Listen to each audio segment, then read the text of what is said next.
السلام عليكم ورحمة الله وبركاته. الحمد لله رب العالمين. الصلاة والسلام على رسول الأمين وعلى آله وصحبه أجمعين أما بعد. اللهم صل على محمد وعلى آل محمد كما صليت على إبراهيم وعلى آل إبراهيم. اللهم بارك على محمد وعلى آل محمد كما باركت على إبراهيم وعلى آل إبراهيم في العالمين إنك حميد مجيد. قال رسول الله صلى الله عليه وسلم لرجل وهو يعظه يغتنم خمسا قبل خمس شبابك قبل حرمك وصحتك قبل سقمك وغناك قبل فقرك وفرائق قبل شغلك وحياتك قبل موتك. പ്രിയമുള്ള രക്ഷിതാക്കളെ, സഹോദരിമാരെ, സഹോദരന്മാരെ, അല്ലാഹു സുബ്ഹാനഹു വ തആല നമ്മെല്ലാവരെയും അനുഗ്രഹിക്കുമാറാവട്ടെ. ആമീൻ. അല്ലാഹുവിൻ്റെ വിശിഷ്ടരായ അതിഥികൾ പരിശുദ്ധമായ ഹജ്ജ് കർമ്മത്തിലേക്ക് ഇന്നു മുതൽ പ്രവേശിക്കുകയാണ്. ഏറ്റവും ചൈതന്യവത്തായി ഹജ്ജ് കർമ്മങ്ങൾ പൂർത്തീകരിക്കാൻ അള്ളാഹു അവർക്കെല്ലാം തൗഫീഖ് നൽകുമാറാവട്ടെ. ആപത്തുകളിൽ നിന്നും പ്രയാസങ്ങളിൽ നിന്നും അള്ളാഹു അവരെ കാത്തുരക്ഷിക്കുമാറാവട്ടെ. ആമീൻ. വിശ്വാസിയെ സംബന്ധിച്ചിടത്തോളം നിർവഹിക്കുന്ന കർമ്മങ്ങൾ, ചെയ്യുന്ന പ്രവൃത്തികൾ അല്ലാഹു സുബ്ഹാനഹു വ തആല സ്വീകരിക്കുകയും അതിന് ഏറ്റവും നല്ല പ്രതിഫലം ലഭിക്കുകയും ചെയ്യുക എന്നത് അവൻ്റെ പ്രധാനപ്പെട്ട ആഗ്രഹങ്ങളിൽ, ലക്ഷ്യങ്ങളിൽ ഒന്നാണ്.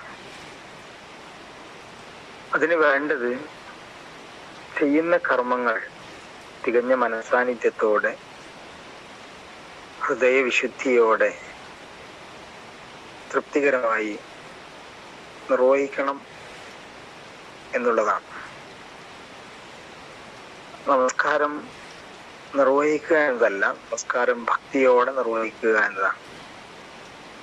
ഓരോ പ്രവർത്തനങ്ങളും അതിൻ്റെ ആത്മാവ് മനസ്സിലാക്കി പൂർണ്ണ ഹൃദയ സാന്നിധ്യത്തോടെ, ഇഖ്ലാസോടെ നിർവഹിക്കുക എന്നതും വളരെ പ്രധാനമാണ്. ഇങ്ങനെ ഓരോ ദിവസത്തെയും പ്രയോജനപ്പെടുത്തുമ്പോഴാണ് നമ്മുടെ ജീവിതത്തിലെ സംതൃപ്തിയും സന്തോഷവും കൈവരികയുള്ളൂ. അല്ലെങ്കിൽ ഓരോ ദിവസവും അങ്ങനെ കഴിഞ്ഞു പോകും. നമസ്കാരത്തെക്കുറിച്ച് തൃപ്തിയുണ്ടോ? ഇല്ല. ഖുർആനുമായി പഠനം, പാരായണം, മനഃപ്പാഠം ഇവയിൽ തൃപ്തിയുണ്ടോ? ഇല്ല. കുടുംബവുമായി ബന്ധപ്പെട്ട കാര്യങ്ങളിൽ അങ്ങനെ അലച്ചിലാണ്, പാച്ചിലാണ്, പരക്കം പായലാണ്. എന്നാൽ കുടുംബ ജീവിതം, കുടുംബാംഗങ്ങളുമായുള്ള ബന്ധം തൃപ്തിയുണ്ടോ? ഇല്ല. തൻ്റെ ജോലി സംബന്ധമായ കാര്യങ്ങളിൽ പൂർണ്ണമായ ശ്രദ്ധയും സംതൃപ്തിയുമുണ്ടോ? ഇല്ല. ഇങ്ങനെയുള്ള ഒരു ജീവിതത്തെയല്ല ഇസ്ലാം പ്രോത്സാഹിപ്പിക്കുന്നത്.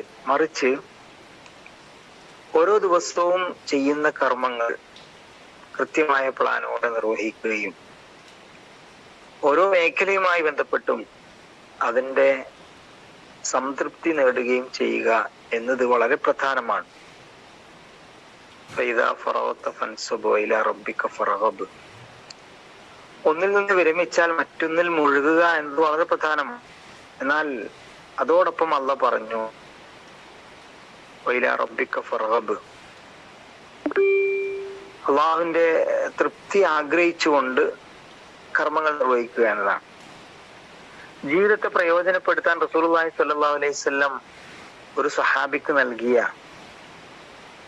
5 ഉപദേശങ്ങളാണ് ആദ്യത്തിൽ നമ്മൾ മനസ്സിലാക്കിയത്.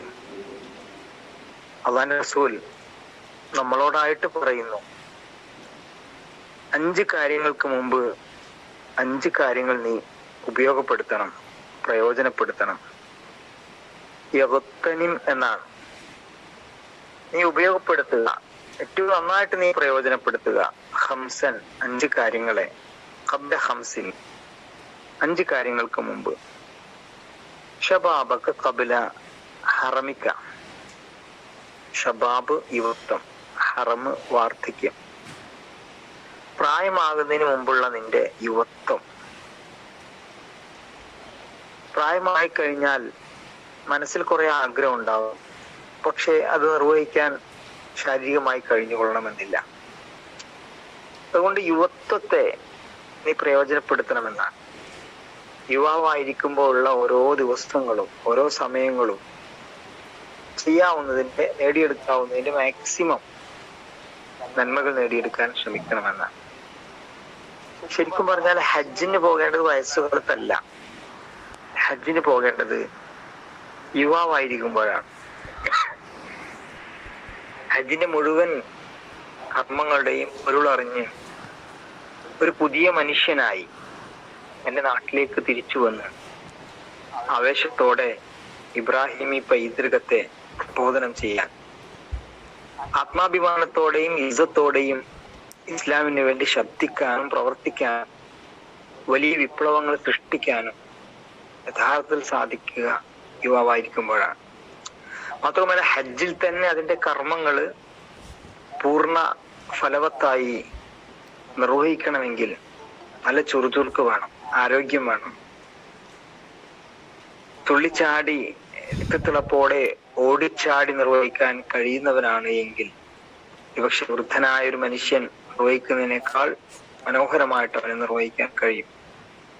ഹജ്ജ് വൃദ്ധരായിരിക്കുമ്പോൾ വാർദ്ധക്യാവസ്ഥയിൽ നിർവഹിക്കേണ്ടതില്ല എന്നല്ല ഈ പറഞ്ഞതിന്റെ അർത്ഥം. ഒരു കർമ്മം ചെയ്യുമ്പോ ഹജ്ജ് ഉൾപ്പെടെയുള്ള കർമ്മങ്ങൾ അത് സാധ്യമാകുമെങ്കിൽ തന്റെ ജീവിതത്തിന്റെ ഏറ്റവും നല്ല സമയത്താണ് നിർവഹിക്കേണ്ടത് എന്നതാണ്. രണ്ടാമത് റസൂലുള്ളാഹി സ്വല്ലല്ലാഹു അലൈഹി വസല്ലം പറഞ്ഞത് വസിഹ്ഹതിക ഖബ്ല സഖമിക, രോഗത്തിന് മുമ്പുള്ള നിന്റെ ആരോഗ്യം. നമ്മള് ആരോഗ്യമുള്ള ഒരാളായിരിക്കുമ്പോൾ നിർവഹിക്കാൻ കഴിയുന്നത് പക്ഷെ രോഗിയായിരിക്കുമ്പോൾ സാധിച്ചു കൊള്ളണമെന്നില്ല. പലതും ആഗ്രഹം ഉണ്ടാവും. ചിലപ്പോൾ നടക്കാൻ കഴിയില്ല, ചിലപ്പോൾ ഇരിക്കാൻ കഴിയില്ല, ചിലപ്പോൾ കൈകാലുകൾക്ക് പ്രതീക്ഷിച്ച ചലനശേഷിയും വേഗതയും ഉണ്ടാവില്ല. ഈ പനി വന്നാൽ നമുക്കറിയാലോ, കാണാനൊരു കുഴപ്പമുണ്ടാവില്ല, പക്ഷെ ഒന്നും ചെയ്യാൻ കഴിയാത്ത അസ്വസ്ഥത നമ്മൾ അനുഭവിക്കും. ചില പനികളൊക്കെ വന്ന് കഴിഞ്ഞു പോയാല് വലിയ ശാരീരിക വേദനയും കൈകാൽ തളർച്ചയും ഒക്കെ അനുഭവിക്കാൻ കഴിയും. പക്ഷെ ആ മനുഷ്യനെ കാണുമ്പോൾ പ്രത്യക്ഷത നമുക്കൊന്നും തോന്നൂല. അപ്പോ രോഗിയാവുക എന്നതിന് മുമ്പ് രോഗമില്ലാത്ത അവസ്ഥയിൽ നിർവഹിക്കാൻ കഴിയുന്ന പരമാവധി ആ സമയത്ത് പ്രയോജനപ്പെടുത്താൻ നിനക്ക് സാധിക്കണമെന്നാണ്. ദാരിദ്ര്യത്തിന് മുമ്പുള്ള നിന്റെ സമ്പന്നത. പണമുണ്ട്, പിന്നെ ആവാം എന്ന് വിചാരിച്ചാൽ ഒരുപക്ഷെ ഒരു സമയം എത്തുമ്പോൾ നമ്മുടെ കയ്യിൽ നിന്ന് ആ പണം നഷ്ടപ്പെട്ടേക്കാം. പ്രതീക്ഷിക്കാത്ത രൂപത്തിൽ ആ പണം തീർന്നു പോയേക്കാം. നിന്റെ കയ്യിൽ സമ്പത്തുണ്ടാവുമ്പോൾ നിർവഹിക്കാൻ കഴിയുന്ന നന്മകൾ പരമാവധി നിർവഹിക്കണമെന്നാണ് പ്രവാചകൻ ഓർമ്മപ്പെടുത്തുന്നത്. ഫറാഖ് ഖബ്ല ഷോലിക, തിരക്കാവുന്നതിന് മുമ്പുള്ള നിന്റെ ഒഴിവ് സമയം. ഒഴിവ് സമയത്തെ ഏറ്റവും നന്നായിട്ട് പ്രയോജനപ്പെടുത്തണം. ഒഴിവ് സമയത്തെ ഏറ്റവും നന്നായിട്ട് നീ ഉപയോഗപ്പെടുത്തണം. തിരക്കാകുമ്പോ ഒരു പക്ഷേ നിനക്ക് അത് നിർവഹിക്കാൻ കഴിഞ്ഞുകൊള്ളണമെന്നില്ല. അതുകൊണ്ട് ഒഴിവ് സമയത്തെ നന്മയിൽ പ്രയോജനപ്പെടുത്തി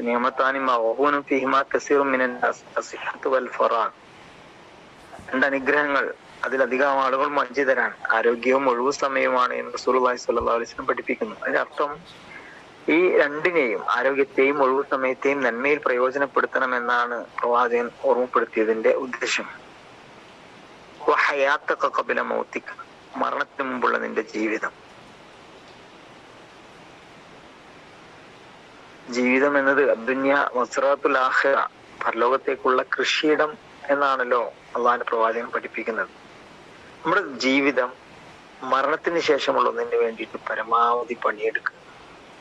ഈ ഒരു അർത്ഥത്തിൽ പ്രവാചകന്റെ ഉപദേശ നിർദ്ദേശങ്ങളെ മനസ്സിലാക്കുകയും ചെയ്യുന്ന കർമ്മങ്ങൾ തികഞ്ഞ ആത്മീയ ചൈതന്യത്തോടെ ആത്മാവ് ഉൾക്കൊണ്ട് നിഷ്കളങ്കമായി പടച്ചവന്റെ തൃപ്തി ആഗ്രഹിച്ചുകൊണ്ട് നിർവഹിക്കാൻ സാധിക്കുകയും ചെയ്യുമ്പോൾ ഓരോ കർമ്മങ്ങളും, ഓരോ നിമിഷങ്ങളും, ഓരോ ദിവസങ്ങളും നമുക്ക് സന്തോഷം നൽകുന്ന ദിവസങ്ങളായി, നിമിഷങ്ങളായി മാറും. അല്ലാഹുമ്മ ജഅൽ യൗമന ഹാദാ ഖൈറൻ മിൻ അംസിന വജഅൽ ഗദന ഖൈറൻ മിൻ യൗമിന. അല്ലാഹുവേ, ഇന്നലേക്കാൾ നല്ല ഒരു ഇന്നിനേക്കാൾ നല്ല ഒരു നാളെയെ ഞാൻ നിന്നോട് ചോദിക്കുന്നു. ആ പ്രാർത്ഥനയ്ക്കനുസരിച്ച് ഓരോ ദിവസത്തെയും പ്രയോജനപ്പെടുത്താൻ അള്ളാഹു നമുക്ക് എല്ലാവർക്കും തൗഫീഖ് നൽകി അനുഗ്രഹിക്കുമാറാവട്ടെ. ആമീൻ. വാഖിറു ദഅവാനാ അൽഹംദുലില്ലാഹി റബ്ബിൽ ആലമീൻ. അസ്സലാമു അലൈക്കും വറഹ്മത്തുള്ളാഹി വബറകാതുഹു.